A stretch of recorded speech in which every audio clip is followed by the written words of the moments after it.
ସରକାରଙ୍କର BGREI ଯୋଜନା ଅର୍ଥାତ୍ bringing green revolution of eastern India ଯୋଜନାରେ 2020ରେ କଟକ ଜିଲ୍ଲା ସାଲେପୁର ବ୍ଲକ କଙ୍କରାଇଲୋ ଅଞ୍ଚଳରେ 5 ଜଣ ହିତାଧିକାରୀଙ୍କ ଏହି ଯୋଜନାରେ ବୋରେଲ ଖୋଳିବା ପାଇଁ ବ୍ଲକ କୃଷିଧିକାରୀଙ୍କୁ ଆବଶ୍ୟକୀୟ କାଗଜପତ୍ର ପଠାଯାଇଥିବାର ଏହା ହେଉଛି ଚିଠି। ଜଣକା ପାଖାପାଖି 5 ଲକ୍ଷ ବ୍ୟୟ ଅଟକଳର ବୋରେଲ ଖୋଲାଯାଇ ଚାଷୀମାନଙ୍କ ବିଲକୁ ଜଳସେଚନ କରିବା ଏହାର ଉଦ୍ଦେଶ୍ୟ। ଏଥିରେ ହିତାଧିକାରୀ ତାଲିକାରେ 3 ନମ୍ବରରେ ଥିବା ସନାତନ ଓଝାଙ୍କର ଆଜି ପର୍ଯ୍ୟନ୍ତ ମଧ୍ୟ ବୋରେଲ ଖୋଳାଯାଇ ନାହିଁ। ସୂଚନା ଅଧିକାର ଦ୍ୱାରା ପ୍ରାପ୍ତ ହୋଇଥିବା ତଥ୍ୟ ଅନୁଯାୟୀ ସେ ସମ୍ପୂର୍ଣ୍ଣ ଏହାର ହକଦାର ଥିବା ସତ୍ତ୍ୱେ ଅନ୍ୟ 4 ଜଣ ହିତାଧିକାରୀଙ୍କୁ ବୋରେଲ ଦିଆଯାଇଥିବା ବେଳେ କାହିଁକି ଏ ଯାବତ ତାଙ୍କୁ ଦିଆଯାଇ ନାହିଁ ତାହା ଜଣାପଡ଼ୁନାହିଁ।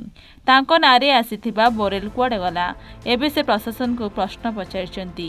ଏହି ବିଷୟରେ ବ୍ଲକ କୃଷି ଅଧିକାରୀଙ୍କୁ ପଚାରିବାରୁ କିଛି ଦିନ ପୂର୍ବେ ବିଭାଗୀୟ ତଦନ୍ତ ହୋଇଥିବା ପ୍ରପୋଜାଲ ମୁତାବକ 5ଟି ବୋରେଲ ଖୋଲିବା କଥା, କିନ୍ତୁ କାହିଁକି 4ଟି ଖୋଲାଗଲା ସେ ନେଇ ଉପରିସ୍ଥ ଅଧିକାରୀଙ୍କୁ ଜଣାଇଛନ୍ତି। ପରବର୍ତ୍ତୀ ପର୍ଯ୍ୟାୟରେ ଯାହା ନିର୍ଦ୍ଦେଶ ଆସିବ ସେଭଳି କାର୍ଯ୍ୟାନୁଷ୍ଠାନ ନିଆଯିବ ବୋଲି ବ୍ଲକ କୃଷି ଅଧିକାରୀ କହିଛନ୍ତି।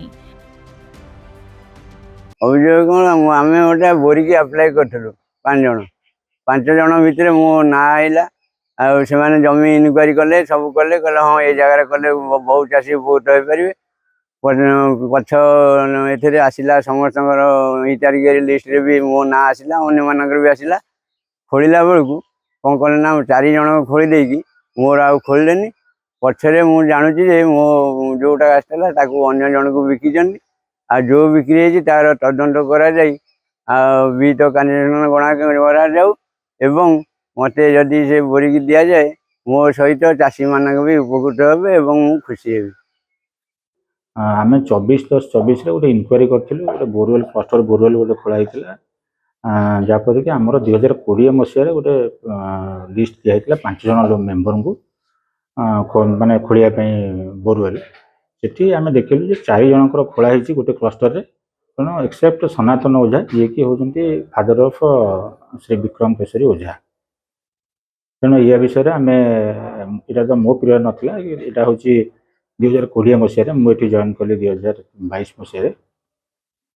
ତେଣୁ ଆମେ ଉପର ଅଫିସରଙ୍କୁ ଏଇଟାକୁ ଅବଗତ କରାଇଛୁ। ତେଣୁ ସେଠୁ କିଛି ରେଜଲ୍ଟ ଆସିଲେ ତାପରେ ଆମେ ତା ଉପରେ କାର୍ଯ୍ୟାନୁଷ୍ଠାନ ଗ୍ରହଣ କରିବୁ। ହଁ ନିଶ୍ଚିତ, ଯେଉଁଟାକି ଆମେ ମାନେ ଆମ ପୂର୍ବ ଅଫିସର ଯେଉଁ ଲିଷ୍ଟ ଦେଇଛନ୍ତି 5 ଜଣଙ୍କର, ସେ ଗୋଟେ କ୍ଲଷ୍ଟରରେ 5 ଜଣଙ୍କର ହିଁ ଖୋଳା ହେବା କଥା, 4 ଜଣଙ୍କର ଖୋଳା ହେଇଛି। ତେଣୁ ସେଇ ମାନେ ଇଏକୁ ଆମେ ଲେଖିକିନା ଦେଇଛୁ ଉପର ଅଫିସର। ସେଇଟା ପ୍ରପର ଇନକ୍ୱାରି କଲେ ଜଣାପଡ଼ିବ ଯେ କ'ଣ ଆକ୍ଚୁଆଲି ହେଇଛି, କିନ୍ତୁ ଆମେ ସେଇଟା ଅନ୍ ଦ ସ୍ପଟ୍ ଯେଉଁ କ୍ଲଷ୍ଟରରେ ଦେଖିଲୁ ସେଠି 4 ଜଣଙ୍କର ହିଁ ଅଛି, 5 ଜଣଙ୍କର ନାହିଁ। ହଁ, ପ୍ରପର ସେଠି ଇନକ୍ୱାରି ହେଲା ପରେ ସେମାନେ ଯାହା ଇନଷ୍ଟ୍ରକ୍ସନ୍ ଦେବେ ସେଥିରେ ସେମାନେ, ଏଇଟା ତ ହେଉଛନ୍ତି ଆମ ଡିପାର୍ଟମେଣ୍ଟ, ମାନେ ସେଇଟା ହେଉଛି ଏକ୍ଜିକ୍ୟୁଟିଭ୍ ଇଞ୍ଜିନିୟରଙ୍କ ମାଧ୍ୟମରେ ଖୋଳା ହେବ। ତେଣୁ ସେମାନେ ଇଏ କରିବେ ଆଉ। କଟକରୁ ରଘୁନାଥ ପାତ୍ରଙ୍କ ରିପୋର୍ଟ, ଏନ୍ ଓଡ଼ିଶା।